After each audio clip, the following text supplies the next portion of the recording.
नमस्कार मंडळी, मी तेजस्विनी. स्वागत आहे तुमचं आपल्या तेजस्वी ब्लॉग्स या चॅनलमध्ये.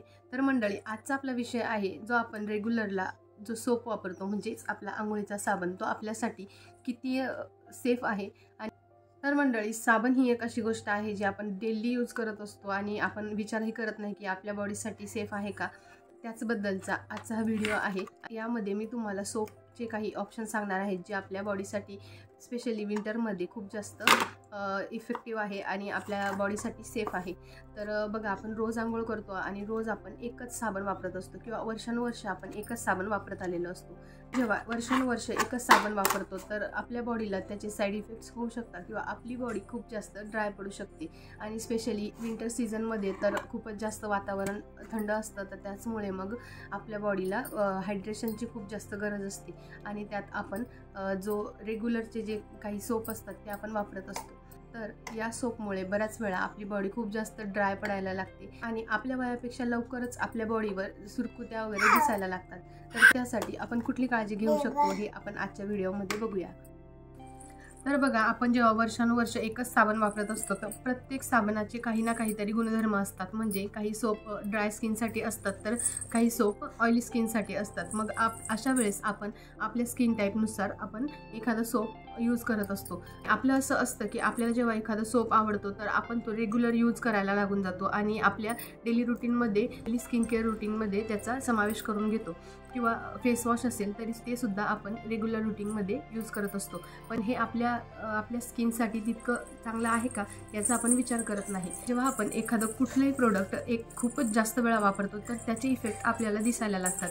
आता बघा, आपण जर एखादं फेस वॉश असेल किंवा एखादा सिरम असेल, जेव्हा आपण तो यूज करायला सुरुवात करतो तर 1 महिन्यात 2 महिन्यात त्याचे रिझल्ट आपल्याला दिसत नाही. पण जेव्हा आपण वर्षानुवर्ष किंवा बरेच दिवस त्याचा यूज करतो त्यावेळेस आपल्याला त्याचे इफेक्ट दिसायला लागतात. अगदी तसंच हे सोपचं सुद्धा आहे. जसं आपण खूप वर्षानुवर्ष एकच सोप वापरतो त्यावेळेस ते सोप आपल्या बॉडीतून पूर्ण मॉइश्चर कमी करत असतात.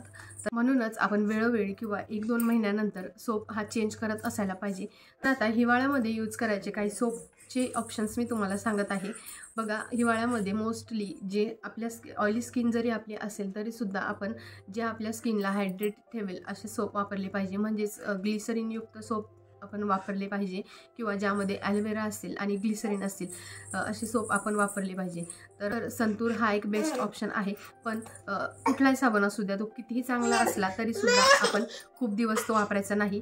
2-3 महिन्यानंतर वेगवेगळे साबण आपण यूज करायला हवे. म्हणजे आपली बॉडी ड्राय पडणार नाही आणि आपली स्किन खूप जास्त हायड्रेटिंग राहील. आता विंटर सीझन तसेच इतर सीझनमध्ये सुद्धा कुठले सोप आपण यूज करायला पाहिजे त्याचे काही बेस्ट ऑप्शन मी तुम्हाला सांगत आहे. तर पहिला ऑप्शन म्हणजे संतूर साबण. तो सुद्धा आपल्या बॉडीचा pH मेंटेन ठेवतो आणि आपल्या स्किनसाठी तो खूप चांगला साबण आहे. तर तुम्ही हा साबण नक्की यूज करून बघा. मी जे सांगत आहे या साबणमध्ये सुद्धा तुम्ही आलटून पलटून वेगवेगळे असे यूज करू शकतात. तर बघा, दुसरा ऑप्शन आहे डव. हिवाळ्यामध्ये डव साबण हा खूप जास्त यूजफुल असतो, कारण डव साबण आपल्या बॉडीमधलं मॉइश्चर टिकून ठेवतो आणि आपली बॉडी हायड्रेट राहते. तसेच आपल्याला खूप सॉफ्ट असं फील होतं. म्हणजेच काही साबण असे असतात की ते आपल्या बॉडीला खूप जास्त ड्राय करतात किंवा आपल्या स्किनला खूप जास्त ड्राय करतात. मग अशा वेळेस आपल्या शरीराला तडतड होते आणि खाज येते. तसेच स्किनचे विविध प्रॉब्लेमसुद्धा आपल्याला व्हायला लागतात. तर मी डर्मेटॉलॉजिस्टकडून सुद्धा ऐकलेली आहे, म्हणजेच स्किन स्पेशलिस्टकडून सुद्धा ऐकलेली आहे. म्हणूनच मी हा व्हिडिओ तुमच्यासोबत शेअर करत आहे. पुढचा ऑप्शन आहे तो म्हणजे मेडिमिक्ससुद्धा एक बेस्ट ऑप्शन आहे. आणि मेडिमिक्समध्ये सुद्धा आता वेगवेगळे प्रकार आलेले आहे. म्हणजेच काही कडुलिंबयुक्त असतात, काही सोप ग्लिसरीनयुक्त असतात. तर हिवाळ्यामध्ये मोस्टली ग्लिसरीनयुक्त असतील असेच सोप तुम्ही यूज करा. पुढचा एक ऑप्शन आहे तो म्हणजे सेटाफिलचा. हा सगळ्यात बेस्ट साबण आहे. सेटाफिलचा सोप तो सुद्धा खूप मस्त असा सोप आहे आणि हा आपल्या बॉडीचं टॅनिंगसुद्धा कमी करतो. थोडंसं कॉस्टली असेल पण खूप चांगला साबण आहे. नक्की तुम्ही यूज करून बघा, त्याचे इफेक्ट तुम्हाला जाणवतील. पण 2-3 महिने यूज करा. त्यानंतर जे काही तुम्हाला ऑप्शन सांगत आहेत त्यातले तुम्ही आलटून पालटून यूज करू शकता.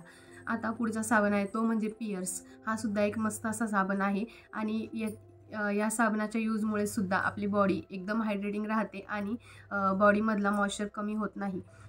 तसेच याचा फोमसुद्धा जास्त होत नाही. आपण काय करतो, बऱ्याच वेळा आपल्याला चिपचिप वाटतं, त्यामुळे आपण असे साबण यूज करायला आपण टाळतो. पण हे साबण आपल्या स्किनसाठी चांगले असतात.